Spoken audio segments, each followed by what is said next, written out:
Are you feeling confident? And then we're doing it live. We're doing it live. I don't know what's going to happen. Okay, so are you ready to go?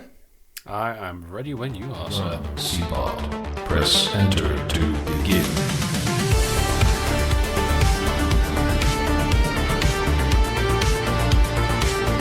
Hello and welcome to CPOD. I am your host Elliot, and today, in a strange turn of events, I am joined by our co-host, hold the Dorian. Hello. Oh, we're switching around this week. I like it. You've got a cheeky little pun for my name. Fair play. I had that planned for weeks, to be honest. I've just been waiting for an excuse to use it, so... Well used, I would say. Yeah, that's biding your time and then some. Thank you, sir. So, we're going to keep this fairly quick, I think, straight into the topics. Ha ha ha. So, Dorian, what have you been playing this week? This week, what have I been playing? I've had a couple of days off sick at work because I've been full of cold, and I apologise because obviously we came over to yours last week and my son was full of it. We were all fine as adults, we cracked on, and now all of us have ended up with the cold that my son has generously passed round. So my apologies that we've all had the sniffles this week. During my time off, I've been delving a little more into Hogwarts Legacy, which has been fun. How far am I now? I've just done my first fire spell and gone into the restricted section of the library, and my Slytherin bloke is... But you always expect Slytherin to be really slimy characters, but this guy's done me a solid because he snuck me into the library. Peeves has told on us, and the librarian's like, was there anyone else in here with you? And this Slytherin guy's gone, no, I was here by myself. And I've gone, Slytherin? You'd do me that solid, really? So I'm thoroughly impressed with Hogwarts right now. And then I've been working on my gaming diary. So I have got to the last level of Tenchu on PS1, and I got to the final boss thinking, right, I'm ready for this. And I was done a dirty because he's got these weird ranged lightning attacks that I cannot seem to block at all. And I don't want to go back to it because I know that it's going to take me hours to beat this guy. There's no checkpoint either. It's a long level, but if you lose, straight back to the beginning of the level. It's a brutal game. But this week I've been focused mainly on those two. Same as the past 3 weeks. I need to get on something new and soon. I think I need to get Tenchu completed and then I can move on. That's it. I like the dedication. I like you've gone. I'm going to do the diary. I'm gonna complete it. So I've got nothing but respect for you for doing that. Fair play. And but doesn't it, if that was on an emulator where you could just press 2 buttons and do rewind and have another go, you see last week's topic coming in clutch again. Yeah, it's a fair point. I do feel like I would be cheating myself a little bit if I did, hence I want to do it as authentically as possible so that when I do finally get this boss, I'm going to be like, oh, that might have taken forever, but it was worth it. At least I hope it was worth it, because I'm not going to lie, the voice acting in Tenchu and the cutscenes are atrocious. I'm playing it solely for the gameplay, which is awesome, but the voice acting is so bad. But this is like your first entry into some of the Dark Souls games, technically, because I think it was a FromSoft, wasn't it, we said? So you never know. If you enjoy it, if you get that satisfaction from actually rubbing your face against the wall, could that unlock another series of games for you, like Demon Souls, the remaster on PS5?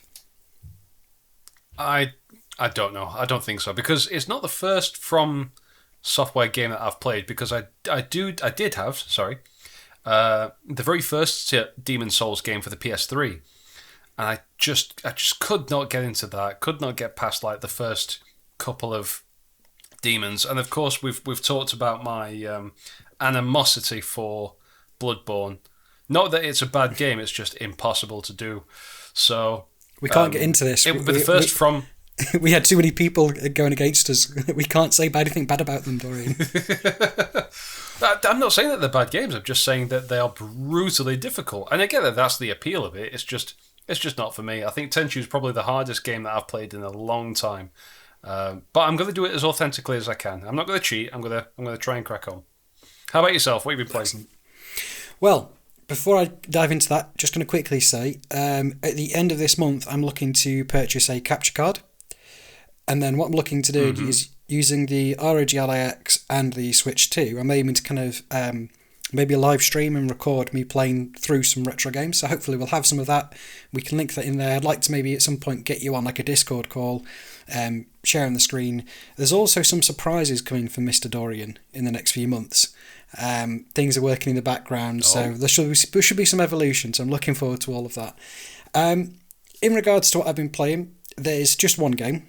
There's just a lot of hours in one singular game, which is Xenoblade Chronicles 2. A lot of hours into this game. I think I may have played. I somehow knew that was going to be what you've been cracking on with.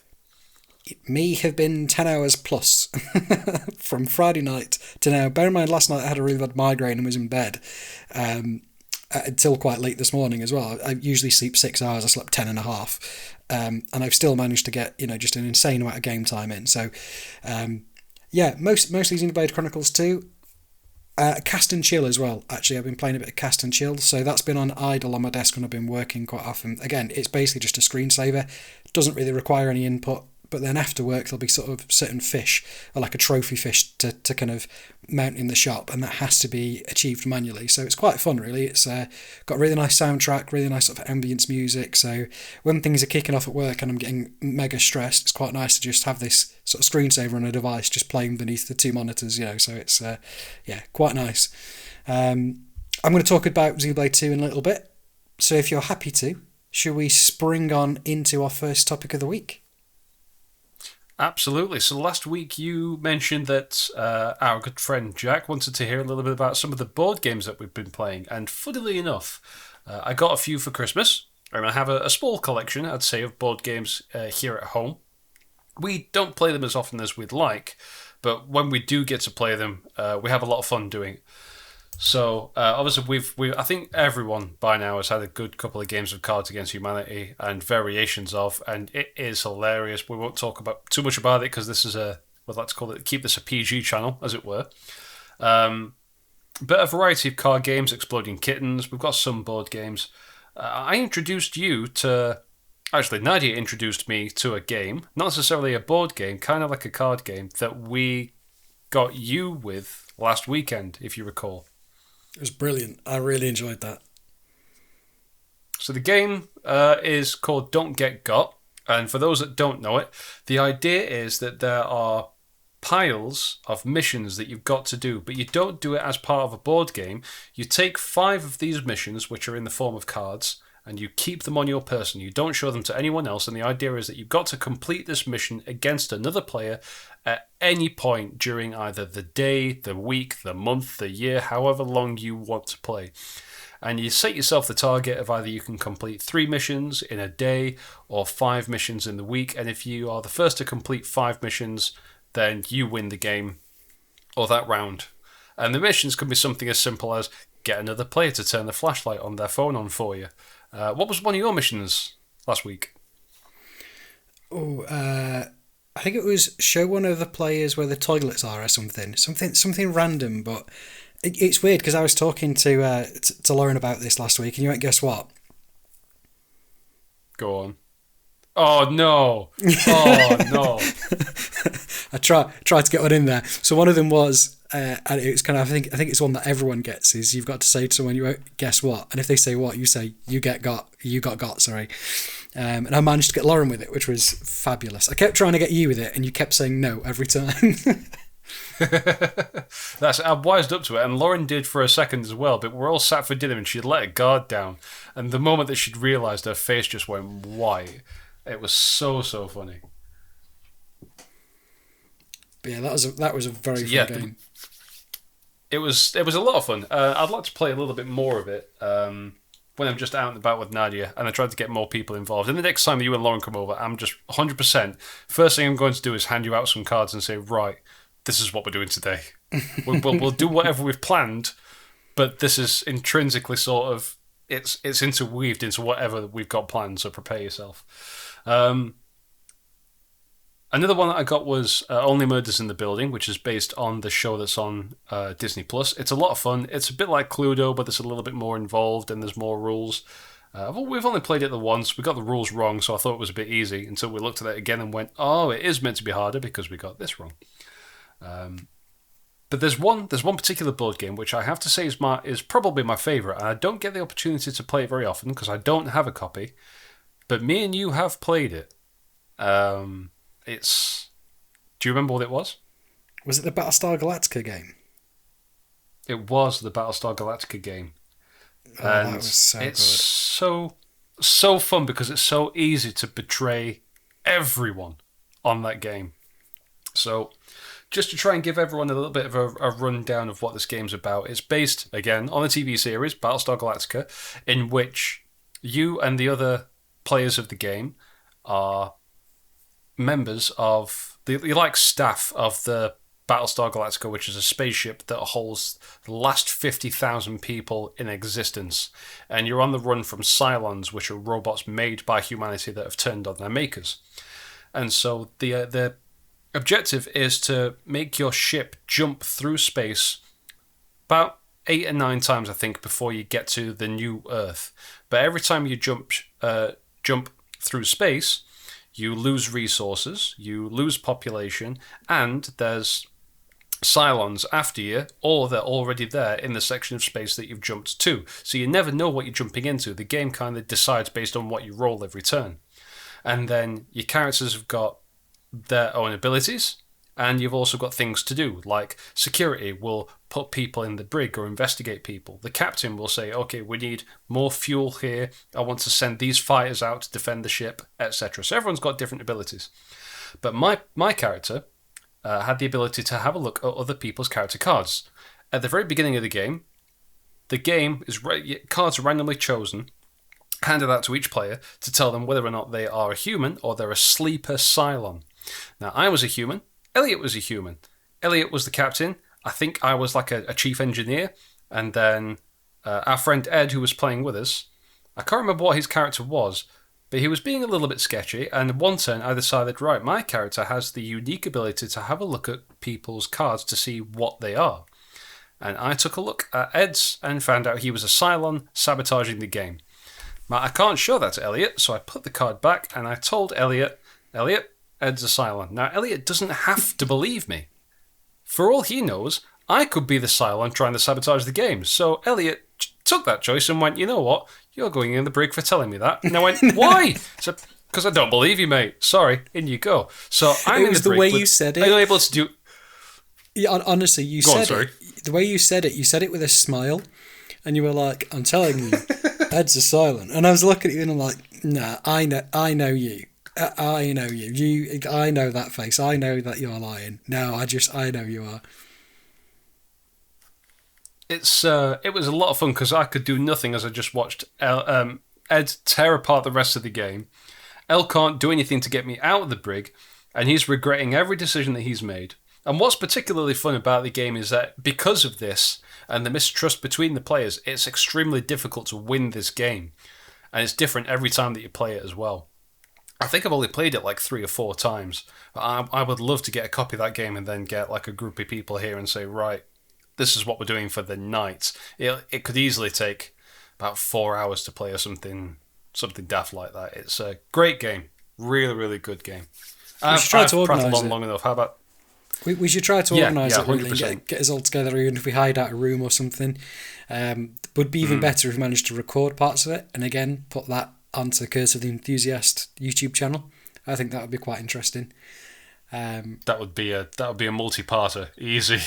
Yeah, maybe it's something we need to get together. We'll have to message everyone, because I know worst case we could always hire out like a village hall or something, a space where everyone can go. I think that'd be good fun. Oh, sorry, I'm just taking my jacket off because I'm absolutely roasting in here. How about yourself? No worries. In terms of board games, I'll be honest, I'm really vanilla. I've not really... I think that was my only example of a board game. We do have Exploding Kittens, and we have a lot of the expansion packs and things for it. I guess the only thing I could talk about from that aspect is maybe Pokemon TCG. So I initially got the online game that you can get on your phone, or I think it was on the PC, and started playing it there, and then really got into it. Started building decks, and you know, because the actual TCG game is is really good. Really enjoyed that. But yeah, no, in terms of board games, I'll be honest, I'm very much a novice, a noob. I don't know what's happening, and I would have used that example. Sorry, I've had to take that from you. No, not at all, not at all. I've played a little bit of D&D here and there. I hosted one with Nadia just to try it out a couple of weeks back, and we actually had a surprising amount of fun doing it. And I've had a game or two with some of my old housemates. You said Lauren's played a fair bit, but you've never played D&D before. I never played it. No, she's Lauren's got a group from work, so I think it's literally like above a pub, like the room above the pub. You know, they all play in there. She's got this notepad filled full of notes, and yeah, very jealous. It sounds brilliant. I know one thing that you can do. I don't know if you've ever played it or used it, but there is Tabletop Simulator. That game is fantastic for getting, you know, where it's like, oh, I'm not free that night, or where would we play? That is a great way to get everyone playing games. So that's a consideration. That is a consideration. But no, I've never played it. I'd love to, though. I think at some point in the next coming weeks, I'm going to have to get out this little starter mission that I had, this starter story, and potentially get yourself, Lauren, and Nadia to join in on this little story. Having said that, I bet my storytelling is absolutely horrific or dead cheesy compared to the stuff that Lauren's seen with professional DMs, as it were. Oh, no. I think you'd be fun. That's your calling, to be honest. In my head, that's your calling, being a DM. It does indeed surprise me that you've never played D&D before, but it does indeed lead into our topic, our next topic, which is games that have surprised us. That was very smooth. That's the sort of smoothness you expect from a DM. I'm going to practice that in a mirror. Yeah, it's like the Marvel Universe over here, isn't it? We're all interlinked. Would you like to start? That's it. Well, I did. I came up with a couple of examples because we did say we were going to keep topic 2 a bit of a mystery, and then you've kind of sprung it on me this afternoon that this is what we were going to do, and I've gone, oh, I've really got to think about this. And you've just tried to give me some examples. Like there was Need for Speed in 2015. A few of us bought that for the PS4, and I did enjoy it very much so. However, I've played Need for Speed games before, so I did expect to enjoy it. But there's a couple of examples that I do have of games that I've enjoyed where I didn't expect them to enjoy them as much as I did, or games where I've kind of shrugged it off and gone, all right, if we have to play it, and by the end I've gone, that was brilliant.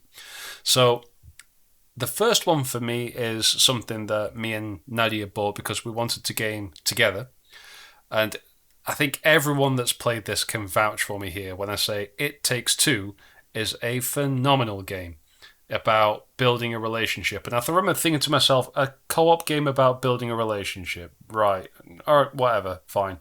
And by the end of it, both after some arguments, because it's a frustrating game in places, but by the end of it, both me and Nadia were in absolute tears going, that was fantastic. Should we play it again but swap the characters around? Which we've not done yet, but at some point we will do. Have you played It Takes Two? I'll be honest, I completely contradict your first point. We played it and I really struggled to get into it, and it's one we ended up putting down.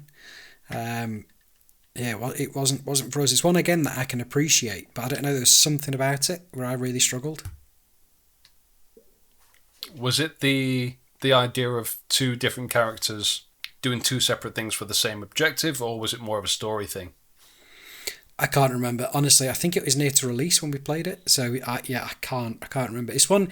Do you know what? It's one that I'd like to either revisit, or is it Split Fiction that's just come out? That's the one that we'd quite like to try. Same developer, yeah. I've heard it's a little bit more action packed this time round. So I'd imagine the story is probably a bit more to your liking, but there's similar gameplay, I'd imagine, in which two characters on screen are aiming to achieve the same objective by working together on technically different tasks. Yeah, I think that's right. I mean, we've played Overcooked 2 and completed Overcooked 2 together, and if a relationship lasts Overcooked 2, I think it lasts forever. So, yeah. Fair play. The other two are actually games that you introduced me to. Oh. So, I'll go for my last example second, actually, because a couple of months ago, we both got hold of Broforce, And I remember thinking, what's this?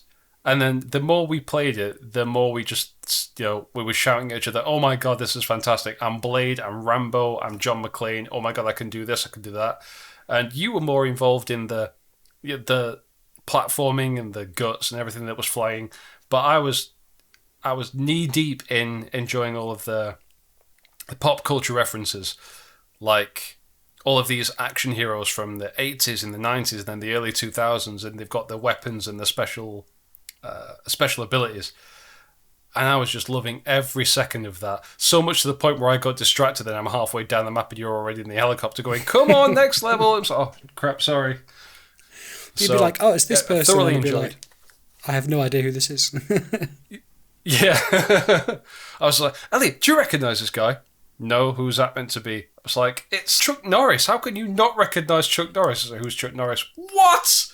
Surely you can't be. But yeah, so fun. Really, I've definitely lived under a technological rock, I think. If it's technology based, I've got quite a high chance of hearing about it. If it's anything to do with pop culture, I've got no idea. And if it's films, no, same with cameras. Anything films or cameras, I've never even stepped into that world because I've got you. Yeah, I go to you for that, and you're the expert. Why would I try to compete? I just bow out of those. So if we got a version of Broforce that had like Bill Gates in it, you'd be like, I'm on that. I might get somewhere with that. Yeah. Oh look, it's Don Matrick. Yeah, you know. Fantastic. My last example is a phenomenal game. It's one of the few games, because when I retro game, just to give a bit of a backstory here, when I retro game, I tend to go for the games that I've got some nostalgia over. So, for example, I won't go out and buy a PlayStation game or a Mega Drive game on a whim and say, you know what, I'm just going to buy those because they're not part of my collection. There has to be a meaning behind it. I'm not just going to buy like 40 Winks for the PlayStation, for example, because it doesn't really interest me. But I played Spider-Man or Spider-Man 2 Enter Electro as a kid. So I'm going to go, oh, I remember buying that. I don't have that copy. Yeah, I'm going to get it. As long as it's not like overpriced. But so it's very rare that I'll come across a retro game that I've never played before that makes me go, whoa, how did I miss this? And it's Quake. Because you introduced me to Quake, I think, briefly, when it was about 99p on Steam. I bought it, and you turned around and said, you need to play this game. How have you never played this game? Like, Half-Life was built on it, then Half-Life 2. Obviously, Half-Life 2 is a huge part of your childhood, which also made me go, all right, so let's see what Quake is about. And oh my God, it's brilliant. That for me is the peak game that surprised me the most, because I thought to myself, it's just a retro first-person shooter, fair play. And I've played Wolfenstein, I enjoy Wolfenstein, love the original Dooms, but again, there's a nostalgia aspect to that as well. But Quake, I entered with completely fresh eyes, no nostalgia whatsoever, and just could not put that down the first time I played it. And the fact that the soundtrack's done by Nine Inch Nails as well, beautiful, absolutely fantastic. A fact which I didn't know until you told me, and I think the first time you told me, I went, who? And then I learnt about them and I went, oh wow, yeah, no, I should have known this. I should have known about them. I quite had to go and educate myself following that chat. It's a very big sort of like rabbit's hole when it comes to that whole group of people, ID Software and what do you call it? And heavy metal music and industrial music. So, for example, you like the song Johnny Cash, Hurt. Trent Reznor and the Nine Inch Nails did the soundtrack for Quake because they used to play Doom a lot while they were touring for the Downward Spiral. The Downward Spiral, the last track is Hurt, which is the original version, and the drums, I think some of the programming, the drums on that entire album was a bloke called Chris Vrenna, who was a very intelligent bloke, a very talented musician. Chris Vrenna went later on to go and do the entire soundtrack for Doom 3, and I also recently learned that Chris Vrenna at one point did some of the production and some of the drums for one of your favourite bands, Stabbing Westward. I told you, it's like the Marvel Universe. We're all interlinked. every episode is linked. It is, yeah. It's madness. Everything kind of rolls into one. At some point, I'm just going to enter a state of like complete euphoria and then just disappear from this plane of existence into something higher. Well, if I'm allowed, I'll dip into the games which surprised me, if that's okay with you. Please do. Go for it. Cool. But yeah, Quake as well, though. Yeah, Quake's fantastic. I actually had to Google them because growing up, I was convinced Quake came out first. But no, Doom came out 93, Quake came out 96, 3 years after. I did not know that. So I've learnt something new there. Games that surprised me. Ironically, this is going to surprise no one. It's Xenoblade Chronicles. Hey. I think I've already said this story. We were in Sports Direct. I think we were buying something football related. Can't remember off the top of my head. And they had the small game section there, and they had the pre-owned section. And I saw Xenoblade Chronicles 3. Now, our friend Ben Parrott, Jack's brother, had introduced me years and years ago to Xenoblade Chronicles on Wii, and it looked amazing. And I played a bit of it, and I got to a section that was too hard. And when we were younger, we had, so much like Counter-Strike Source and again all that competitive sort of games. So anything that required sort of story or isolation, I tend not to play. I sort of always stuck to where a game that everyone else was playing is kind of where I went. So I never really gave it the time of day, but I was after a sort of story game. So I saw this pre-owned game, Xenoblade Chronicles 3. I think it was £26, and I was like, yeah, do you know what? I'll give it a go. And at first, it came across to me as the uninitiated, saw it and just thought, it's very manga, it's very sort of Japanese. I've never played anything like that, never really watched anime or manga or anything, read manga or anything, so I was kind of like, I'll give it a go. All my life I've been known, I think, is the Half-Life guy. Like, Half-Life has been my favourite franchise and series, but this is so good, it overtook Half-Life leaps and bounds ahead of it. It is... I'm probably never going to find anything that's as good value as that £26 that I spent. It blew me away. The character development... The best way I can describe it is imagine playing an MMO, which you really love, right? But the problem with playing MMOs is there's either someone in a friend group or there's someone in a guild or something that basically races ahead, doesn't really, follow the sort of the pace as everyone else, then you're outpaced and suddenly it starts to feel like work. Oh, I've got to catch up. Oh, we need to all log on at this specific time to do this thing. Xenoblade is like an offline MMO with friends that almost stay in the game. And I'm aware of how sad that actually sounds, but the character development and the party is so good, let alone the music. The music, I would still say, is the best in any game ever, period. And that even tops Halo. So... literally my tier of games now is the Xenoblade Chronicles franchise, the Halo franchise, and Half-Life. That's in the order of top 3. So yeah, just immensely surprised me. What I will say is, for anyone who's heard this and wondering which one to play, in my opinion, Xenoblade Chronicles X is the weird child. You still love it. Still part of the family, but it's definitely the weird one. It's completely different. The music is just frankly weird. There's a music in it that's like dun dun dun dun dun dun dun, and then you've just got some guy going yeah, yeah. It's the weirdest thing. Honestly, it's just completely why is that there? And then just random voice lines like I can't hear you, you can't, and it's the weirdest thing. And it's like these giant mechs, and it's like a Xenoblade game, but it isn't a Xenoblade game. Xenoblade Chronicles 1 is brilliant, really good. You can tell it's like a pilot episode for a TV series, though. You can tell it's kind of their first time really gearing it up. They're trying a couple of things out, sort of scratch the surface of some of these huge mechanics. The story's still good, but it's solid, but not the best. Xenoblade Chronicles 2, which I think I'm very, very close to finishing after about 60 hours in, that's the one which went hard. It's complicated. It's not user-friendly.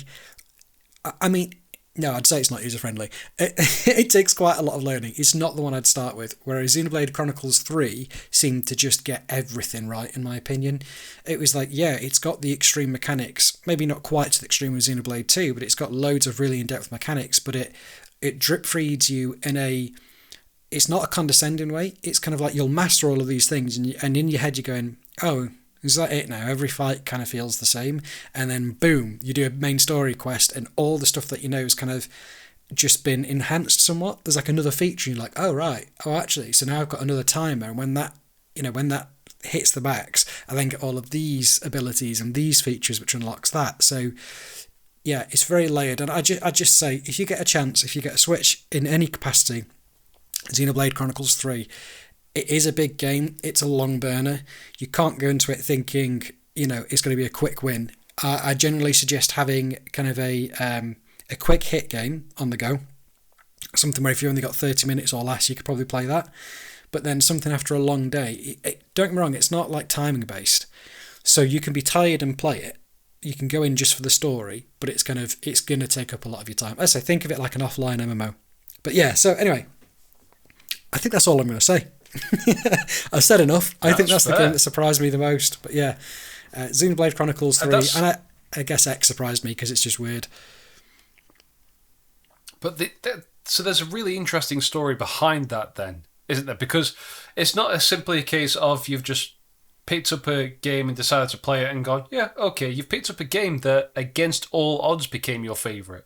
And there's something really unique about that kind of discovery, to sit down, open a box, put the game in, and then all of a sudden just be completely immersed against your thinking. You've gone, this will be all right, I guess, only to be blown away by that, and all of a sudden, this has become your world, and you've gone, oh my god, how was I missing out on this? That level of discovery is just. But the only time I've ever done anything like that is like, I'm going to sound really old now. Before streaming services and downloads and stuff, like I would buy a CD having heard one track, and then I would listen to the full thing from the beginning, and then track 1 and then track 2 and track 3 starts, and the entire time I'm going, oh my god, this goes so much harder than I could have ever imagined. And I remember being so excited. A fine example is Fear Factory. I bought Fear Factory's Archetype in, I think, 2005. And I was blown away by that album, only to find out that it's highly regarded as one of their worst albums. So I was like, wait, they've got better than this? I'm jealous of that kind of video game discovery where you've just gone in thinking, meh, it'll be alright, only to go, oh my god, this is everything I dreamed and more. So yeah, really, really jealous of that. That's a fantastic story. It's the complete immersion in, and I think it's the same in regards to the music as well. It's finding something and feeling at home with it instantly, and kind of like feeling like that's your escapism, and you found it on your own. No one's told you about it. As you say, it's that kind of blind discovery. Until recently, all the pictures in my office were literally just merchandise and things from Xenoblade. And then, I got married, so I felt like I had to just, maybe switch them up a little bit. But I've still got them. I won't throw anything Xenoblade away. And in fact, one of the, I've had 2 amazing Xenoblade presents. I had the t-shirt from yourself, which is just awesome. And then for Christmas, you got me one of the actual sort of 3D printed logos, and it's in front of the soundbar in the living room. So every time I'm playing Xenoblade now, it says Xenoblade Chronicles in my vision, which is just amazing. Absolutely love that. And so thank you again for that. And yeah, it's one of those, if you find MMOs a bit overbearing because of the amount of time that it demands from you, Xenoblade is the sort of game that will get that time out of you, but you don't know how. It's a bit like when you drive to work and you how did I get here? What? How am I here? Yeah. It's that same sort of thing. Have I not killed anyone yet? Oh my god. Cool. Took a turn. My apologies. That's what I think whenever I zone out when I'm driving, and then all of a sudden I snap back in and then go, okay, how many dead people have I left behind? how fast do I need to drive now? It is a miracle, genuinely, how you can be so on autopilot and then all of a sudden go, oh, wait, I'm operating machinery here. Yeah. Anyway, not that I do that regularly on long drives. No. So we're going to move on, because that was quite the speech, and all of a sudden we're like 35 minutes in. That's a prime example that we're having so much fun and we're so zoned in that more than half an hour's gone. And all of a sudden, I've clocked on and gone, oh, we should be get this ball rolling. So we're going on to this week's news. So before I crack on to my topics, Elle, what have you got for us this week? Well, I'll be honest. I I don't want to steal your thunder because mine is essentially an opinion on, I think, some of the things that you're going to talk about. So sorry to pass this back to you. I think it's important you talk about your bits, and then I'm going to tag on to the end. So I'm going to shut my mouth for a bit, allow you to speak, and then I'm going to chime in with my opinion.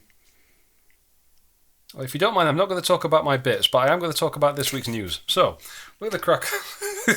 Sorry, thought I'd jump that in there. So this week's news. First of all, one thing that did intrigue me and did surprise me is last week when we came over, I noticed that Lauren's been using the Samsung Flip, which I've seen on adverts and I've seen in shops, but I've never actually tried one because you thought, and I thought indeed, that it was going to drive me absolutely crackers because there's a dent in the screen, and yeah, it makes the phone a little bit bigger. But it's you can feel it and sometimes you can see it. But I remember holding it and thinking, actually, that's not a bad little device. You can't really see it. Yeah, you can feel it when you move it up and down, but I think I could get used to that. So all of these flip phone things, I was going to say flip phone things aren't new. They've been around for 20 years, but foldable screens are a new thing. But Samsung at QEC 26, is it QEC? Am I saying that right? CES, isn't it? You might be right. That's probably it. So yeah, the Samsung Trifold has been announced, and it's a phone that folds three ways. So you can open it once to have a double screen, then you can open it again and it'll extend, so it's a more full experience. And yes, it looks pretty cool. It looks decent. I would probably still have to get used to the idea of it flips once, never mind it flips twice. But it does seem to be that's going to be the form factor for many phones going forwards, because we've all had this same glass brick for 10, 15 years now. The idea that phones were genuinely, like, really unique in every sense of the word, those days are gone. And now everyone's got some form or another of the glass black 16:9 or slightly different phone in their hands. And sure, the back might look a little bit different, or the camera layout might look a little bit different, until Samsung and I don't know if any other brands are doing it, invented this flip screen where you can flip the screen open and close a little bit like you would with the Motorola Razr back in 2005. And it seems to be catching on, so they've seemed to up the game with this trifold screen, which looks... It's interesting. I'd like to see where that goes, and I think I would like to have another go at that Samsung Flip. I think if my phone was to die for whatever reason, I think the Flip would be a consideration. The other thing I wanted to talk about was, and I thought it was fake at first, but it's not. It's 100% real. Lego have announced and have been showcasing a smart brick. Now, for anyone that hasn't heard about what this thing does, a great example is I saw a guy demoing this smart brick in a Lego X-Wing from Star Wars. And the idea was that he somehow activated this brick and then put it directly in the pilot seat of the X-Wing. And then when he moved the X-Wing around, the brick responded by making the sounds that the X-Wing would as it moves through space. It makes all the whoosh sounds and the laser sounds, and as he changed direction, the sound would change to as if that's the direction that's the X-Wing was going in. It would make the whoosh sound as soon as he moved it. Like there wasn't any kind of delay. It just seemed so immersive and so fun. Having said that, Lego stuff is getting expensive nowadays, depending on the kind of kit that you buy. So I can't help but wonder how much that smart brick is going to be and how it's going to interact with old sets. Perhaps it only works on newer sets that are designed specifically for the smart brick. I don't know. But it was a cool little thing to watch. So Lego smart brick, it's something to keep an eye on, I think. Because there could be all kinds of... figures and toys and merchandise and things that could be used for. Yeah, it's interesting. Yeah, so I mean the trifold, I think. So flip phones as a whole, I know Xiaomi. I don't think Google's done a flip, but they have done a fold. In Jerry Riggs' kind of teardowns, Jerry just abuses the devices completely. It was the Google one that actually set fire. When he started, oh, wow. Really giving it some hell. I think there are a few other brands. Funnily enough, Motorola Razr, I think they have actually done a flip smartphone. So yeah, it does seem like a few are jumping on that wagon. It's not for me personally because the reliability isn't quite there yet for me. The Lego Smart Brick, yeah, it's. Do you know what? I'm gonna hold my comments. Hold my comments. I've seen that you had another topic on there. I did. CES 2026. Oh, that was just all I wanted to talk about. Just those two things that I spotted at CES. Sorry. I've not been through the actual listing, the full thing of what they've been going on about, but every now and then, when something pops up on my algorithm, as it were, and occasionally, if it really does pique my interest, I'll go, oh, that's a really good thing for this week's news, maybe. So that's where I saw it. I've not been paying attention to anything else that's been going on at CES. But let's have a quick flip throughs. Let's see what they've announced. I usually do. So if you don't mind, whilst you look, I'll jump in. So I usually do have a quick look, mostly through content creators like Linus Tech Tips and Austin Evans. Now, the big thing that's got me, a bit like the trifold phone, a bit like the Lego Smart Brick, and I've seen, for example, Lenovo, a brand I actually really like. I really respect the hardware and software that they push out. They've created a laptop where you can press a button and it will extend the laptop screen out using the same sort of fold technology, so you can have in like a huge sort of ultra wide laptop, but you press a button and it slides back into the normal sort of laptop form factor. The issue I've got kind of ties in with what you were saying, is we seem to be lacking any real innovation in that we don't have these huge leaps and bounds like we used to. Right, so the trifold phone, it kind of feels like, yeah, I guess I can see the direction you go in. The Lego Smart Brick, yes, it's very cool. They've probably got some sort of RFID technology in where it recognises something, or, this stuff's interesting.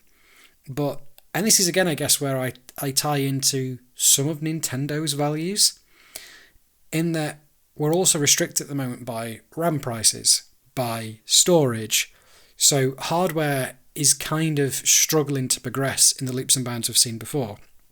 So I think now is the real time that your game developers and all these different companies, now is the time to really go, this is what we've got, what can we create which is unique in this platform. For example, if you had a game that came out now and was viral, but the key feature is it can be played on nearly anything. Minecraft, for example, on its initial release. Doing more with less right now, I think, is the key to making more really interesting things. Keeping the technology, the hardware the same, but doing something new with it, doing something new and innovative with it, I think is kind of the key. And you think a lot of the best games that we were talking about has always come out of, well, you've got limited space. How are you going to work around that? So I think rather than trying to keep on the same train of, well, let's move on to the next big shiny thing, instead let's take a stock check and let's go, what have we got right now? What can we build that's unique? What can we use what we've got, and then actually utilise that hardware more, rather than this kind of like, oh, that's old now, get rid of that. It's not, that's not got DDR6 memory, get rid of it. I think actually now's the time to look at how far we've come and what can we maybe, build with those limitations. Part of this is the reason why it's very rare that I buy new tech. Just as an example, almost everything that's on my desk at the moment is either second-hand or just old. So I'm using a Samsung A53 as my smartphone. It was paid off half a year ago and I've got no interest in upgrading it. My microphone is a Zoom H1, which I purchased straight after I finished university 12 years ago. It still works. My laptop is an i7, I think. An i5 8th gen with, is it a GTX 1650 in this? No, it's 1060. Is it a 1060? In fact, I think it's actually a 1050. It might be a 1050 Ti or 1060. Yeah. No, it's not. It's not a 1050 because I remember that was what was in the old one. Let me do a little DX diag. Let's have a look. I was just going to say, do a DX diag. I think it'll be 1060. But everything on my table does everything that I need it to. So I've got no need for it to be all singing or dancing with the latest features, because nowadays it's all AI anyway. Even my camera, because loads of people going, oh, this camera's got dual autofocus and really high ISOs, and it can do all this and all that. It'll connect to your phone via Bluetooth, so you can instantly send stuff over from your phone to your camera to social media. Don't want any of that. My camera, my personal camera, is a Canon 5D Mark II, and it came out in 2008. And it does nothing smart, but it does absolutely everything that I need it to do. It gives me professional-looking photos. It gives me professional-looking video. They used it to film scenes of Iron Man 2 and the Avengers, an entire episode of House, and that still looks good today, so why would I need to go to do anything else? So I do see your point. We do seem to be stuck in a rut in terms of what's new, because the answer's nothing, really. Everything that's coming out nowadays is just a little bit better, or it's got a new bell or a new whistle, but it doesn't do anything different. Oh, to answer your earlier question, it's a 1060. Yeah, Sorry, I thought I'd get that in a quick. That 1060 can't run ray tracing. Okay, well, look at ray tracing in Shadows or the latest games with the best graphics. Do they look good? Yeah, they look good. Is the jump like, SNES to N64? No, not at all. This is it.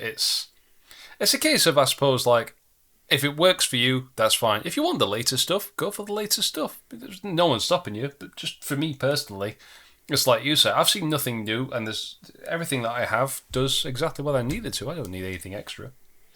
But who knows? There might be something that comes out in the next couple of weeks or the next couple of years that really does blow our mind, something genuinely new. Teleportation. I would like teleportation to become a thing.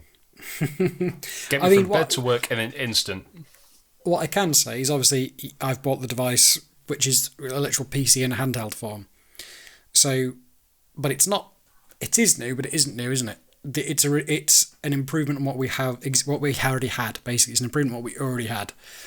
But yeah, AR glasses, they're coming on. Anyway, maybe a topic for next week.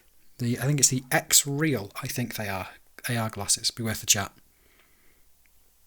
I would like to give a pair a try, see what they look like. But yeah, that's fair. So next week then, topic 1, are we going to talk about AR? How about AR and VR? AR and VR. Yeah, that's down. I like the sound of that. And topic 2, we'll leave as a bit of a surprise again. Surprise, or if you want to pick which topic we talk about, drop us a comment. Again, this podcast is going out to Spotify, Apple Podcasts and YouTube, and we do check the comments on all of them. So if you've got an idea for a topic, drop a comment, let us know, and we'll go from there. So I think if Dorian is also happy to, we shall call it there. Thank you very much for listening. Please do give us a rate, subscribe, or interact with us in any way you can, shape or form, and have a fantastic week, and we'll see you in the next one. See you guys later. Bye.